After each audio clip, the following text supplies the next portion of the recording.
दोस्तों, एक लड़की एक छोटा सा बैग लेकर एक पार्क में आती है और किसी का इंतजार करने लगती है। सुबह से दोपहर हो जाती है, दोपहर से शाम और शाम से फिर रात हो जाती है, लेकिन वो जिस शख्स का इंतजार कर रही थी उस शख्स का कहीं अता पता नहीं होता है। बल्कि तीन दूसरे लोग आ जाते हैं। तीनों लड़के जो होते हैं रात की अंधेरे में उस लड़की के ऊपर चील कौवे की तरह अपनी नज़र गड़ाए रखते हैं। लड़की जो होती है वो डर जाती है और उसे अपने आप पे पछतावा होता है। वो जाए तो जाए कहाँ, क्या करे, क्योंकि उसको कोई धोखा दे चुका था। दोस्तों, बहुत ही इंटरेस्टिंग कहानी है, बहुत ही अच्छी कहानी है। कहानी की पूरी सच्चाई जानने के लिए वीडियो के अंत तक बने रहें। वीडियो स्टार्ट करने से पहले एक रिक्वेस्ट, अभी तक हमारे चैनल को सब्सक्राइब नहीं किया है तो चैनल को सब्सक्राइब कर लें, वीडियो को लाइक कर लें और अपने दोस्तों से शेयर कर लें। दोस्तों, ये कहानी है उत्तर प्रदेश के देवरिया जिले की एक लड़की जिसका नाम पूनम होता है। दिखने में खूबसूरत मासूम सी लड़की एक छोटे से बैग में कुछ सामान लेकर एक पार्क में आती है और बेंच पर बैठकर किसी का इंतजार करने लगती है। दोस्तों, उसी पार्क में एक लड़का होता है जो अपने ठेले पर फल बेच रहा था, जिसका नाम कुलदीप होता है। कुलदीप पूनम को देखता है तो देखती रह जाता है। वो देखता है पूनम 4 बजे तक तो ठीक ठाक थी, लेकिन उसके बाद कुछ ज़्यादा ही परेशान होने लगती है। कुलदीप देखता है पूनम फ़ोन पर किसी से बात करती है। कभी कभी वो फ़ोन पर बहस कर रही थी तो कभी कभी फ़ोन पर रो रही थी। अब दोस्तों, शाम के 6 बज जाते हैं, पार्क के बंद होने का समय हो रहा था। कुलदीप जो होता है पूनम के पास जाता है, उससे कहने लगता है, मैडम जी आप यहाँ किस लिए बैठी हैं, आपको कहाँ जाना है? तो पूनम कहती है, कुछ नहीं, मैं किसी का इंतजार कर रही हूँ, कोई अभी आएगा, उसके साथ मैं अभी चली जाऊँगी। उसके बाद कुलदीप जो होता है वापस अपने ठेले के पास आ जाता है, लेकिन वो अपनी नज़र जो है उस लड़की के ऊपर ही बनाए रखता है। दोस्तों, कुलदीप के साथ साथ उस पार्क में 3 लड़के और होते हैं जो अपनी नज़र उस लड़की के ऊपर बनाए रखते हैं। अब दोस्तों, शाम के 7 बज जाते हैं, 8 बज जाते हैं। वो तीनों लड़के जो होते हैं रात की अंधेरे में उस लड़की के पास जाते हैं, उससे उल्टी सीधी बातें करने लगते हैं, उसको छेड़खानी करने लगते हैं। दोस्तों, पूनम जो होती है वो डर जाती है और वहाँ से उठती है, कुलदीप के ठेले के पास आ जाती है। वो कुलदीप से कहने लगती है कि आप अपनी दुकान कब बंद करोगे? तो कुलदीप कहने लगता है, बस मैं बंद ही करने वाला हूँ। वो कहता है, मैं तो अभी बंद करके जा रहा हूँ, ये पार्क भी बंद हो जाएगा, लेकिन मैं तुमसे कुछ कहना चाहता हूँ। उसके बाद पूनम कहती है, बताओ क्या कहना चाहते हो? तो वो कहता है, ये तीनों लड़के जो हैं बहुत ही खतरनाक टाइप के लड़के हैं, मैं उनको अच्छी तरीके से जानता हूँ, ये तुम्हारे साथ कुछ भी कर सकते हैं, तुम अकेली हो, तुम्हारे साथ कोई है भी नहीं। दोस्तों, पूनम इतना सुनने के बाद कुलदीप के आगे हाथ जोड़ लेती है, कहती है, प्लीज़ मुझे छोड़कर मत जाओ, मुझे बचा लो, मुझे आज के लिए बचा लो, मैं कल कहीं चली जाऊँगी। उसके बाद कुलदीप कहता है, देखो वैसे ही मैं तुम्हारे चक्कर में 1 घंटा लेट हो गया, मैं 1 घंटा पहले ही यहाँ से चला जाता, लेकिन मैं ये सोच रहा था कि तुम यहाँ से चली जाओ, उसके बाद मैं चला जाऊँगा, लेकिन तुम जा नहीं रही हो, मुझे तो जाना ही होगा। रही बात रुकने की, तो यहाँ पर कोई ऐसी रुकने की व्यवस्था नहीं है जहाँ तुम रुक सको। अगर तुम चाहो तो मेरे साथ मेरे घर चल सकती हो। अब दोस्तों, पूनम क्या करती, अकेली थी बेचारी, मजबूर थी, ऊपर से वो 3 दरिंदे लड़के होते हैं। पूनम जो होती है कुलदीप से कहती है, ठीक है, मैं आपके घर चलने के लिए तैयार हूँ। कुलदीप जो होता है पूनम का बैग उठाता है, अपने ठेले पर रख लेता है और पूनम को अपने घर ले जाता है। जैसे ही अपने घर पहुँचता है तो दरवाज़ा खटखटाता है। कुलदीप की मम्मी जो होती है दरवाज़ा को खोलती हैं, तो कुलदीप को देखने के बाद वो कहती हैं, बेटा आज तुम इतना लेट क्यों हो गए? जब वो उस लड़की को देखती हैं तो कहने लगती हैं, बेटा ये लड़की कौन है? तो कुलदीप कहता है, मम्मी मुझे कुछ नहीं पता, पहले अंदर आने दे, बहुत ही ज़ोर से भूख लगी, लाओ कुछ खाने के लिए दो। अब दोस्तों, दोनों अंदर चले जाते हैं। लड़की जो होती है कमरे में बैठ जाती है, उसकी मम्मी जो होती है किचन में खाना लेने के लिए जाती हैं। कुलदीप भी मम्मी के पीछे पीछे किचन में जाता है, तो उसकी मम्मी एक बार फिर पूछती है कि बेटा कौन लड़की है, कहाँ से लेकर आया है, क्या मामला है पूरा? तो उसके बाद वो कहने लगता है, मम्मी मुझे कुछ नहीं पता, पार्क में ऐसे ऐसे बैठी रही, रो रही थी, परेशान थी, तो ऐसे ऐसे हम घर ले आए। अब दोस्तों, उसकी मम्मी जो होती हैं दोनों को खाना दे देती हैं। दोनों खाना खा रहे थे तो कुलदीप की मम्मी पूनम से कहती है, बेटा क्या नाम है तुम्हारा और उस पार्क में तुम क्यों बैठी थी? पूनम जो होती है वो रोने लगती है, वो कहती है, आंटी जी मुझसे बहुत बड़ी गलती हो गई, मैं किसी की बातों में आ गई। उसके बाद वो अपनी पूरी कहानी बताती है। वो कहती है, आंटी जी कोई अनूप नाम का लड़का है जिससे मैं प्रेम करती हूँ, हम लोगों की बरादरी एक नहीं है, जिससे हमारे पिताजी जो है हम लोगों की शादी नहीं करना चाहते, हम लोगों ने घर से भागने का फैसला करते हैं। उसने कहा उसी पार्क में आना, उसी पार्क में मिलेंगे। मैं 20 से 25 किलोमीटर टेम्पो पर बैठकर उस पार्क में गई, लेकिन वह दोपहर तक तो कहता रहा, अभी आ रहा हूँ, अभी आ रहा हूँ, लेकिन उसके बाद वो कहने लगा, अभी तुम कुछ दिन और रुक जाओ, हम लोग कुछ दिन बाद चलेंगे। तो पूनम कहती है, बताओ क्यों रुक जाएँ, क्या कारण है? तो वो कहने लगता है, अभी हमारे पास बाहर चलने के लिए पैसे नहीं है, तुम्हें कुछ दिन और रुकना पड़ेगा। उसके बाद पूनम कहती है, हमारे पास कुछ पैसे हैं, बाहर चलने के लिए काफ़ी हैं। उसके बाद अनूप कह रहा था कि बाहर जाने के बाद उसके अच्छे खासे जानकार है, कोई काम धंधा कर लेगा। लेकिन उसके बाद उसने अपना फ़ोन ही बंद कर लिया। जब शाम को एक बार फ़ोन और लगाया तो मैंने कहा आ क्यों नहीं रहे हो, क्या कारण है, क्यों नहीं आ रहे हो? तो वो कहने लगता है मुझे माफ़ करो, मैं तुम्हारे साथ नहीं चल सकता। वो कहने लगता है मैं तुम्हारे चक्कर में भिखारी नहीं बन जाऊँगा। हमारे पिताजी जो है हमसे कह रहे हैं अगर तुम उसके साथ जाओगे या उस लड़की के साथ शादी करोगे तो तुम्हें अपने ज़मीन जायदाद से बेदखल कर दूँगा। इसलिए भैया माफ़ करो, मैं तुम्हारे साथ नहीं जा सकता, मैं तुम्हारे चक्कर में भिखारी नहीं बन जाऊँगा। उसके बाद पूनम कहती है बताओ मैं क्या करूँ, तुम्हारे चक्कर में पूरा घर परिवार सब कुछ डील कराए हैं, अब तुम इस तरीके की बातें कर रहे हो। तो अनूप कहता है देखिए कुछ भी करो, जहाँ भी जाओ, जो मर्ज़ी हो, जो इच्छा हो करो, लेकिन मेरे पास दोबारा कॉल मत करना। उसके बाद वो फ़ोन कट कर देता है, अपना फ़ोन स्विच ऑफ कर लेता है। पूनम एक बार अपने घर कॉल करती है तो उसकी मम्मी जो होती है पापा से बात करा देती है। तो उसके पापा कहते हैं जीते जी अपना मुँह मत दिखाना। इस घर में तुम्हारे लिए कोई जगह नहीं है, तुमने बेटा ऐसा काम ही किया है जिससे हम समाज में मुँह दिखाने लायक नहीं रहे। तो दोस्तों पूनम जो होती है रोने लगती है तो उनकी की मम्मी जो होती है वो कहती है बेटा रो मत, घबराओ मत, हम लोग तुम्हारे साथ हैं। कल उस लड़के से ही बात करेंगे और तुम्हारे माता-पिता से ही बात करेंगे। दोस्तों अगला दिन आता है तो पूनम कुलदीप की जो मम्मी जो होती है पूनम से कहती है बेटा अनूप का नंबर लगाओ। पूनम जब अनूप का नंबर लगाती है तो अनूप जो होता है पूनम का फ़ोन नहीं उठाता है। जब कुलदीप की मम्मी अपने फ़ोन से नंबर लगाती हैं तो अनूप फ़ोन उठा लेता है। तो कहती है कि बेटा लड़की जो है पार्क में ऐसे-ऐसे बैठी रही, रोती रही, परेशान थी लेकिन तुम नहीं आए, क्यों नहीं आए? तो वो कहने लगता है आंटी मैंने उसे कल ही मना कर चुका था, मैं उसके चक्कर में भिखारी नहीं बन जाऊँगा। मैं उससे कोई प्यार नहीं करता, सब प्यार का नाटक था। उसके बाद वो फ़ोन कट कर देता है। दोस्तों पूनम जब इस बात को सुनती है कि वो कोई प्यार नहीं करता है, सब प्यार का नाटक था, तो उसे और ज़्यादा दुःख होता है और ज़्यादा रोने लगती है। अब दोस्तों वहीं पर कुलदीप के पिताजी होते हैं जिनका नाम किशन लाल होता है, वो कहते हैं बेटा रो मत, घबराओ मत, गलतियाँ तो हर किसी से हो जाती हैं, तुम अपने घर का पता बताओ, मैं तुम्हारे घर जाऊँगा और तुम्हारे माता-पिता से बात करूँगा। अब दोस्तों 3 दिन बीत जाते हैं, 3 दिन लड़की जो होती है वहीं रहती है। 3 दिन बाद किशन लाल जो होते हैं पूनम के घर जाते हैं।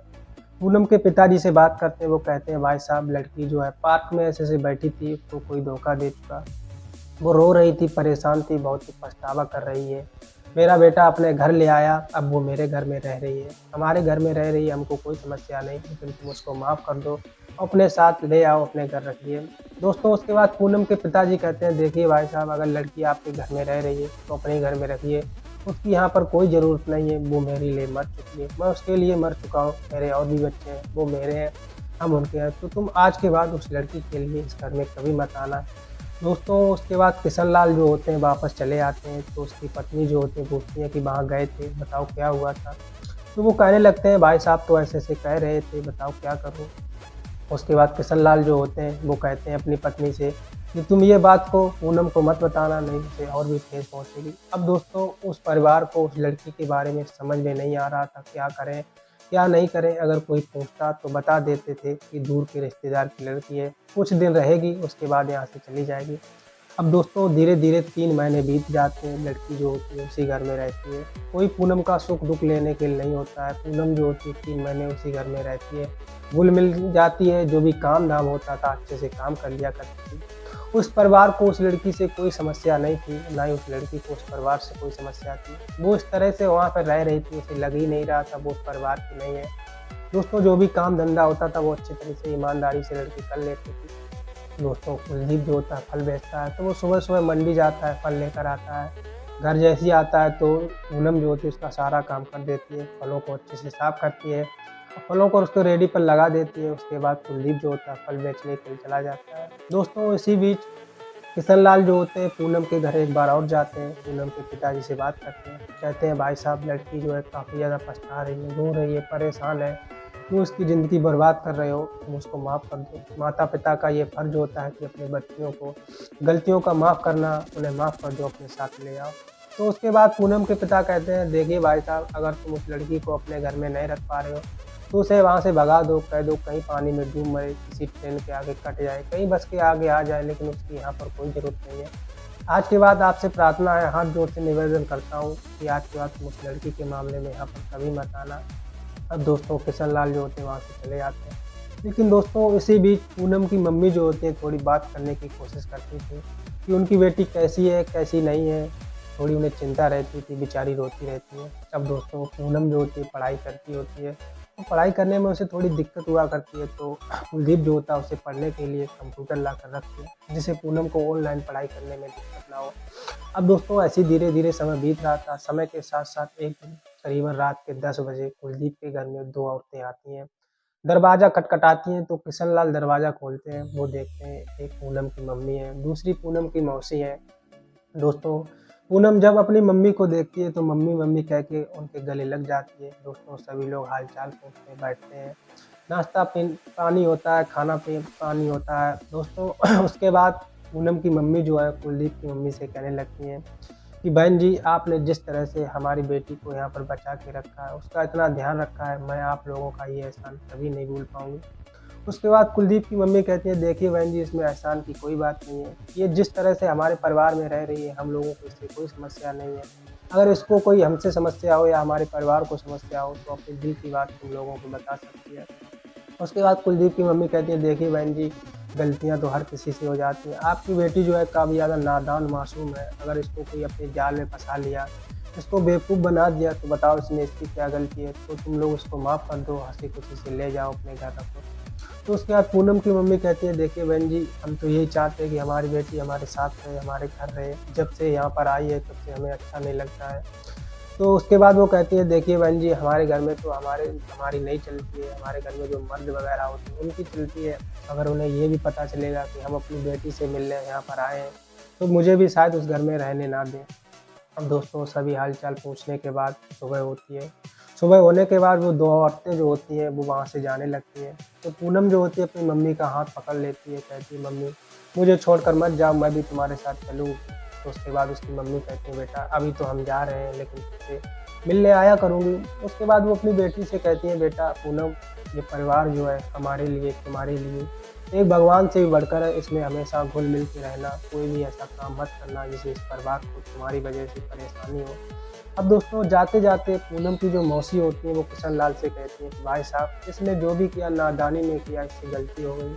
आपके घर में रह रही है 3 महीने से, आपने जिस तरह से इसको यहाँ पर रखा है, क्यों ना इसकी शादी आप अपने बेटे कुलदीप से करा दें। उसके बाद किशन लाल कहते हैं कहाँ हमारी हैसियत है इतनी इस लड़की की अपने बेटे से शादी करा दें। हमारा बेटा जो है कुलदीप 10वीं फेल है, कहाँ ये बीए कर रखी है, बीकॉम कर रही है, कहीं ना कहीं इसकी अच्छी नौकरी लग जाएगी, किसी बड़े घर में शादी हो जाएगी।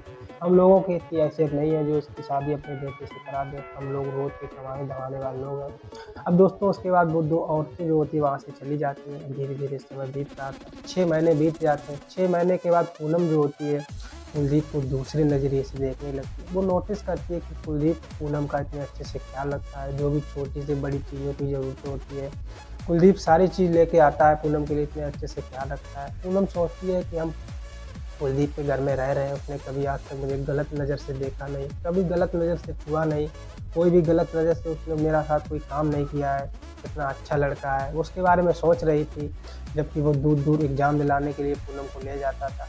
दोस्तों ऐसे ही सोचने के बाद एक दिन कुलदीप जो होता है फल बेचकर शाम को आता है, तो पूनम के लिए कुछ खाने के लिए लाता है। तो दोस्तों शाम को जैसे उसके पास आता है, तो पूनम जो होती है कुलदीप को अपने पास बैठाती है। तो वो कहने लगती है कुलदीप तुम मेरा इतना ख़्याल क्यों रखते हो? मेरे लिए ये सब कुछ खाने की पीने की चीज़ क्यों लाते हो? तो कुलदीप कहने लगता है जब तक यहाँ पर हो तब तक खा लो, जब यहाँ से चली जाओगी तो कहाँ ये सब पाओगी? तो पूनम कहती है मैं कहाँ जा रही हूँ? मैं तो कहीं नहीं जाऊँगी तुम्हें और तुम्हारे परिवार को छोड़कर, मैं तो यहीं रहूँगी। दोस्तों उसके बाद कुलदीप कहता नहीं तुम झूठ बोल रही हो, अगर आज भी अनूप आ जाए तो तुम मुझे क्या मेरे परिवार को क्या सबको छोड़कर यहाँ से चली जाओगी। दोस्तों पूनम जब अनूप का नाम सुनती है तो भड़क जाती है, गुस्सा होती है, कहती है प्लीज़ आज के बाद उसका नाम मत लेना, मुझे उसके नाम से भी नफरत हो गई है। दोस्तों उसके बाद कुलदीप कहने लगता है क्या तुम पार्क में उस लड़के के लिए नहीं बैठी थी, क्या तुम उससे शादी नहीं करना चाहती थी। दोस्तों पूनम जो होती है जब उसका नाम फिर सुनती है फिर भड़क जाती है, कहती है प्लीज़ उसका नाम मत लो, वो मेरे लिए मर चुका है, मुझे उसके नाम से भी नफ़रत हो चुकी है, अगर तुम ना होते, तुम्हारा परिवार ना होता तो कसम से आज मैं यहाँ पर नहीं होती। दोस्तों उसके बाद पूनम जो होती है रोने लगती है, कुलदीप के गले लग जाती है। कुलदीप के गले लगने के बाद दोस्तों 6 महीने के बाद दोनों को एक दूसरे के लिए प्रेम उत्पन्न होता है, दोनों एक दूसरे का अच्छे से ख्याल रखने लगते हैं। दोस्तों ऐसे ही धीरे-धीरे समय बीत रहा था, एक दिन पूनम जो होती है अपना एग्ज़ाम क्लियर करती है और असिस्टेंट मैनेजर पर उसकी नौकरी लग जाती है। दोस्तों पूनम जब इस बात को कुलदीप से कहती है तो कुलदीप ज़्यादा खुश होता है। कुलदीप अपने घर वालों को बताता है, तो सभी लोग घर वाले भी खुश होते हैं।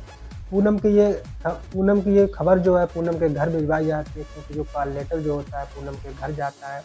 पूनम जब भी फॉर्म भरा करती थी तो वो अपने घर का एड्रेस डाला करती है। जब ये बात उसके घर वालों को पता लगती है तो उसके घर वाले काफ़ी ज़्यादा खुशी होते हैं।